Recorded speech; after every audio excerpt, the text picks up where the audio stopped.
விழுப்புரம் மாவட்டத்தில் மணல் குவாரிகள் மூடப்பட்ட நிலையில் மணல் திருட்டில் ஈடுபட்ட 6 லாரிகளை வருவாய் கோட்டாட்சியர் பறிமுதல் செய்தார்.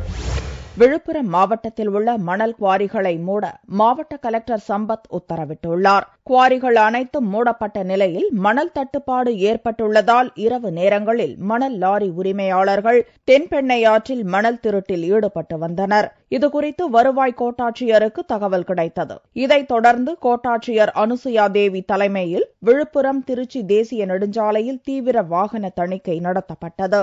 அப்போது அந்த வழியாக மணல் கடத்தி வந்த 4 லாரிகளை அதிகாரிகள் மடக்கி பிடித்து பறிமுதல் செய்தனர். இதேபோன்று வளவனூர் பகுதியில் நடத்தப்பட்ட வாகன தணிக்கையின் போதும் மணல் கடத்தலில் ஈடுபட்ட 2 லாரிகளையும் வருவாய்த்துறையினர் பறிமுதல் செய்தனர். மணல் கடத்தலில் ஈடுபடுவோர் மீது குண்டர் சட்டத்தின் கீழ் நடவடிக்கை எடுக்கப்படும் என்று கோட்டாட்சியர் அனுசுயா தேவி எச்சரித்துள்ளார். மேலும் மணல் கடத்தலை தடுக்க வாகன தணிக்கை தீவிரப்படுத்தப்படும் என்றும் கோட்டாட்சியர் கூறினார்.